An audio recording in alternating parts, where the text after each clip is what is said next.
So, welcome to my presentation on when crisis intervention does not suffice towards an anarchist legal system. But first, a trigger warning. Please be aware that I will mention sexualized violence. I'm not going into any details, but this kind of crime is my starting point. So please brace yourself. In the following,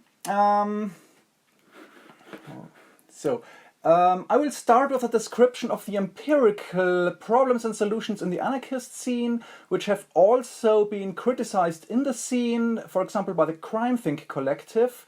And the question is, can we have means of dealing with wrongdoings in our circles? On my way to try to answer this, I want to also use many theoretical perspectives, and today I can only present one as an example. In the end, the case for an anarchist legal system is not fully made, but it is work in progress. If you want, I can share my presentation slides with you later. Just send me a message. And I will record my audio, but not anything that you do, only my audio, to later put it on YouTube. So, many years ago, I helped the organizers of an anarcho-punk show at the doors, practically as a bouncer. Then I learned that some of my friends and comrades wanted to shut down this gig because one of the musicians was accused of raping a woman some years earlier. I had only heard rumors and did not know which side to take. Of course, I did not want to support a perpetrator of sexualized violence, but then there was no way to tell if the rumors were true. So I did stay at the doors, but I felt bad and asked myself, how can we be sure what to do when such allegations arise? We do not want to reproduce patriarchal, sexist and violent relationships, but they happen. And we do not want to call the police if something happens for obvious reasons. So recently I looked into responses of anarchist groups to all kinds of wrongdoings, including sexualized violence. Even if an anarchist community has implicitly or explicitly decided a set of rules, normally including that it's not okay to use sexualized violence on others, and even if every member of the group has agreed to these rules, it is possible that some members violate those rules. What is to be done in such a case? Like the structures for consensus decision-making, alternative judicial procedures have been modeled by radical activists in the 1970s and further developed since then. The starting points were traditional means of dealing with harm in indigenous communities that had good reasons not to trust officials. The Restorative Justice model emerged. It rests on the assumption that harm cannot be undone by punishment, but rather by bringing the persons who are affected by the conflict together and trying to restore broken relationships, healing injuries and repair the harm inflicted. Ideally, offender, victim and community come together in a restorative justice circle. There, the victim's needs are most important, which is a stark contrast to court procedures of the state that take the conflict away from the persons involved. Restorative justice does not only seek to empower the victim, it also tries to make possible accountability of the offender by not stigmatizing them as persons. The unruly deeds of the offender are condemned so as to make clear the wrongness of the deeds without permanently rejecting the person. This is vital for communities that already are marginalized by the state and other mechanisms of domination. The principles of restorative justice are the definitional power of the participants, second, solutions for the conflict are sought but not verdicts, third, the use of consensus process, fourth, voluntariness, fifth, participation of all aggrieved parties, and sixth, equality in the circle. Restorative justice is a DIY justice that tries to wrestle the power of conflict resolution from the state. It is about self-determination, autonomy, reducing violence, and shaping a better future. But restorative justice has been criticized for not meeting the needs of a special case of victims, the survivors of sexualized assaults, especially in communities of intersectionally oppressed trans women and people of color. They were, on the one hand, targets of state repression, and on the other hand, did not get the support they needed in their activist scenes. Survivors' first need is not to reconcile with the perpetrator, but security and backing, so the process of restorative justice does not really fit, and restorative justice is not radical enough in its attempt to change society. The new model of transformative justice tackles these shortcomings. First of all, a safe space has to be created. Then social pressure is directed at the perpetrator. The perpetrator should take accountability for his deeds, even if they do not feel comfortable with this. The transformative justice model even includes security plans against vengeful perpetrators that continue with their violence. Additionally, the whole community is involved and has to change too. Often, perpetrators find apologists, even in radical circles, when there is not enough awareness of patriarchy and sexist behavior. Transformative justice struggles with these often unacknowledged structures of domination in the scene, and the whole society, which has to be transformed too, because ultimately it is social conditions that perpetuate violence, systems of oppression and exploitation, domination and state violence. So, transformative justice has revolutionary aspirations in every case it deals with. A recurring theme is the power inequality that made the sexual assault possible, but also haunts processes of reconciliation. This is why this model focuses on community accountability. How must the community change itself to reduce the power inequalities that lead to the violation of the community's rules? Although there is no panacea, the model has gained traction in the anarchist scene since the 2000s. Increasingly, sexual perpetrators are banned from events, survivors are believed, discourses of consent have expanded, options for accountability have become available. This has changed the way anarchists conduct sexual relationships, and anarchists are increasingly empowered to communicate their boundaries and their desires. But sexual assault still exists, and there seem to be some pitfalls of accountability processes, at least in real-life practice. The Crime Think collective has listed many problems. First, there is no clear sense of when it's over or what constitutes success or failure. This produces frustration and confusion. Second, standards of success are unrealistic. Often it is expected that many people work with a perpetrator that they do not like for years so that the perpetrators can change. But of course many people do not want this. Third, we lack the collective ability to realize many demands. For example, one demand is to do whatever the survivor wants, but it is not liberatory to suspend autonomy and uncritically follow demands. Another demand is for safe spaces. This normally means exclusion of perpetrators, but this exclusion is in fact the only thing the anarchist community is capable of doing. Fourth, we lack skills in counseling, mediation and conflict resolution. If only a few people have these skills, division of labor emerges and these people become authorities. Fifth, this stuff depresses people and burns them out. Sixth, accountability processes suck up disproportionate time and energy. They are revolutionary, but other activities are also revolutionary and we do not have enough time for them. Seventh, subcultural bonds are weak enough that people just drop out and avoid accepting accountability, so they can continue abusive behavior elsewhere.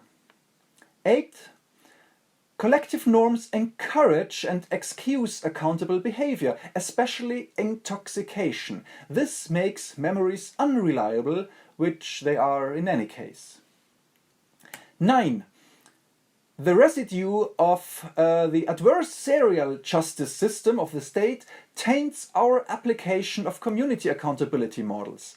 Those who are called out have only experiences with authorities, so they feel the calling out is something authoritarian, as witch hunt.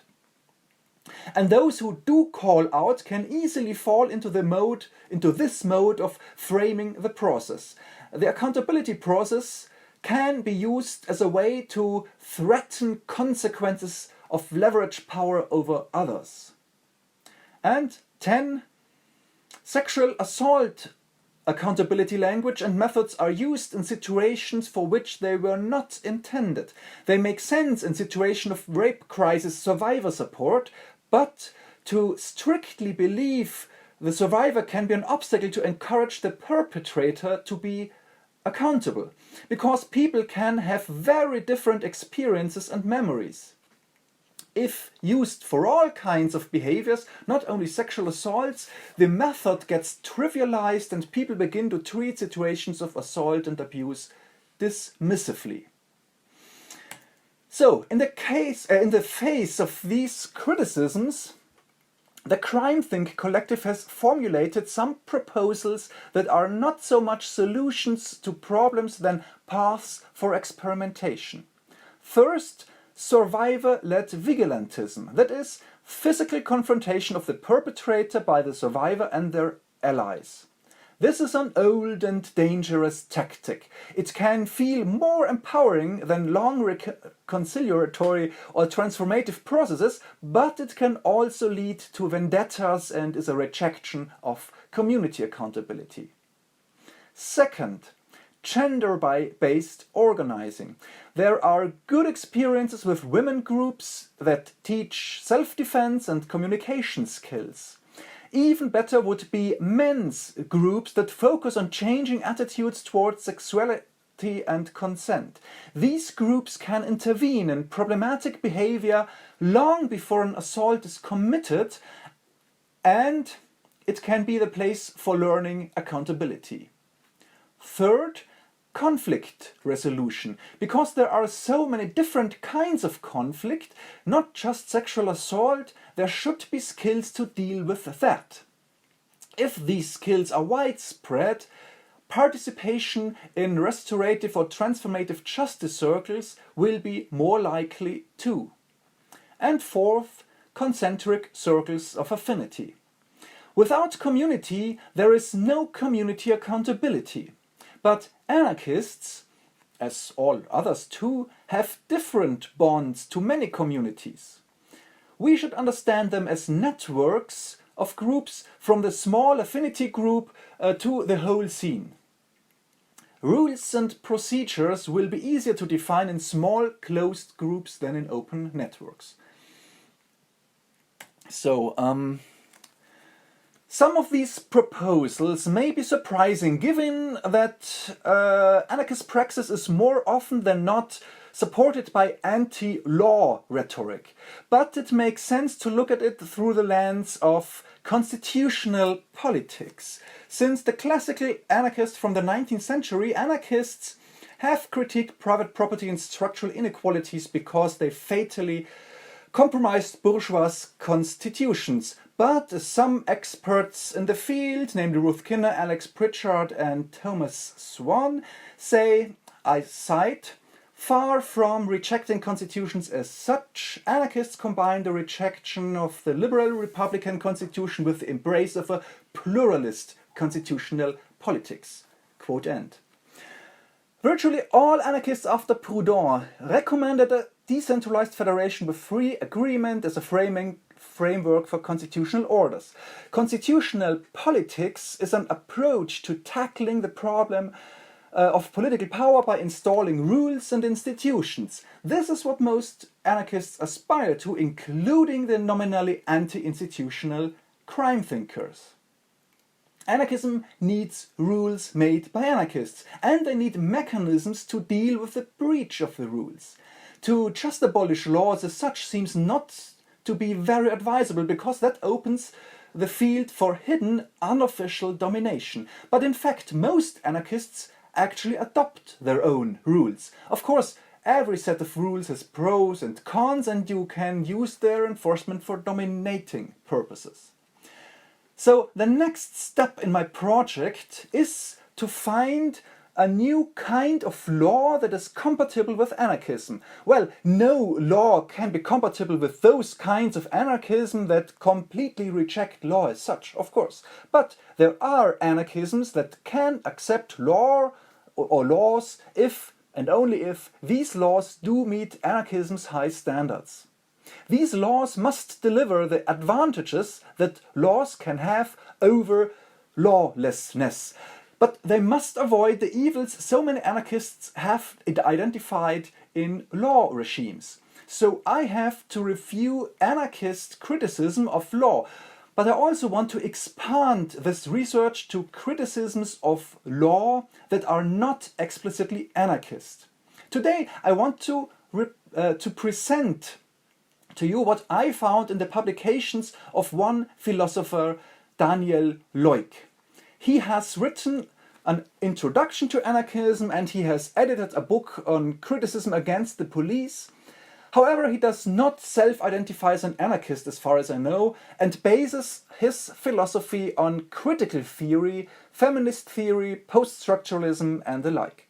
For my research, his book Juridismus, in German, is an important source because it deals with criticism of the bad effects of law. This study does not result in the abolition of law, but it very harshly criticizes European law. Its title is a term he invented himself. It could be translated as juridicism. It means a lot of bad things that law does with the subjectivity of people. First, ideological deception. The modern European law infuses a wrong understanding of freedom because it denies and destroys the social conditions of freedom. European law individualizes and separates people, and therefore they understand freedom as, in a negative way, as absence of barriers. Any individual socialized under European law must see other individuals as threats to their freedom. This is ideological because the adversity of humans against each other seems to be the reason for the necessity of the law, but it is the result of the law. The second evil of European law is the psychological deficiency it installs in its subjects. People adopt a triumphalist stance over others, for example, when they win a lawsuit. At the same time, people become subservient under law because they must obey it to be protected by it. They even internalize it and accept discipline. And the law makes people indifferent because they do not have any say in its making. The third ill of European law is that it reduces the quality of communication. As everyone is reduced to monadic individuality, arguments deteriorate because they become opinions, results of thinking by oneself, in brackets, instead of propositions that go through disputations. And finally, European law produces political paralysis because it can only work if it is enforced. This necessary force tends toward despotism and is represented by the modern state, its police, courts and prisons. These institutions act as overlords of society. Society no longer belongs to the people. The source of these criticisms of European law are mostly explicit anti-anarchists. Nonetheless, some of them them think about overcoming law as such. Not the old Hegel, of course, but the young Hegel thought of Christian love as a better way to hold society together than the law that he associated with the Jews that he so hated. But in Marx's philosophy, communism is a society that does not need laws anymore, and Nietzsche at least liked the idea of some aristocrats breaking the law. Daniel Loick chooses another way, though. He wants a law that just is not as bad as modern European law. Law can have good effects on society and on humans. To find examples of, or at least inspiration for, post-juridistic laws, that is, laws that do not have the evils of juridism just described, Loick mainly looks at the way Jews made, interpreted and executed their laws. They did not have the political sovereignty of the European states and therefore had to invent other ways of dealing with the question what is allowed, what is forbidden, and how transgressors should be treated. I cannot go into Loick's interpretation of diasporic Jewry, but the idea that a people that is not defined by citizenship of a state and does not have the despotic means of the state is quite interesting for the anarchist movement too. Not least because in this case law is made by differing equals that deliberate about the right and wrong, while having to deal with the existence of a state whose promise of security is shallow and false. Maybe the emancipatory effects Loick sees in a post-juridistic law can be made fertile in anarchist circles too. First, such a law can ensure the difference and plurality of people not by granting them just private autonomy, but by valuing different interpretations in the exegesis of law. Second, such a law will be considered through apprehension rather than by discipline. This fosters responsibility and accountability and also follows the democratic idea that people only have to obey those laws that they have made themselves. And third, without state territory, such a law can be very inclusive, even for those systematically excluded by states, for example, refugees and the stateless. This means all members of a community of law interpreters meet at eye level. Therefore, they can gain self-respect and equality. According to Loick, such a post-juridistic law would not produce the evils of juridism.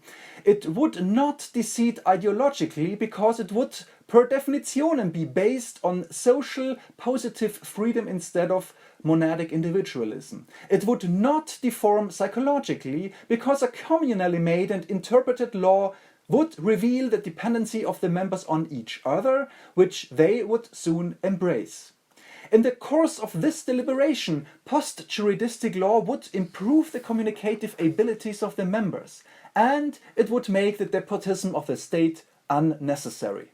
This sounds very good, but even if it's true, other, not yet fathomed evils could arise. For this reason, Loick insists on the experimental character of such a law. And it has to be communities of people that do not want to or are not able to ask the state for judicial decisions, who have to experiment with post-juridistic laws. That is where the anarchist circle comes into play. Loick does not outline a scheme of post-juridistic legal system, so I cannot offer a better solution based on his theory for the horrible cases of sexual violence in the anarchist scene. But with Loick's theory, we have a set of parameters to measure our efforts to make right without might. I come to an end. Restorative justice, transformative justice and other means of dealing with wrongdoings in our scene can be acceptable or unacceptable for reasons of taste or liking or for pragmatic reasons. With Loick's theory, we additionally have philosophic reasons that even may be expanded to other scenes that do not yet self-identify as anarchists. Whatever we do in the realm of law or in the realm of lawlessness, and whatever we may call this realm, it should meet this criteria. It should not deceive ideologically, it should not deform psychologically, it should not worsen our ability to communicate, and it should not make despotism necessary. At the same time, it should help us to foster difference and plurality, responsibility and accountability, and self-respect and equality. The organizing and the concentric circles of affinity proposed in the Crime Think paper are good starting points, I think. These are also places where models of restorative and/or transformative justice can be refined, interpreted newly, overcome and reinstalled. Rape crisis intervention techniques that are helpful in cases of sexualized violence should not be the universal model to cope with what is done wrongfully in anarchist circles, but they can be vital elements of the successful experiment with multiple constitutions that meet the demands of a post-juridistic law. The laws of the diasporic jury are so manifold. I am sure the anarchists can invent and manifold their models too. We may never have a Torah, but we may have locally interpreted and historically fluid sets of law that can deal with sexualized violence as well as with theft, libel, indecency, or whatever we may decide is wrong, including Peter Seifert talking too long at this presentation. So I stop now. Thank you for listening to me.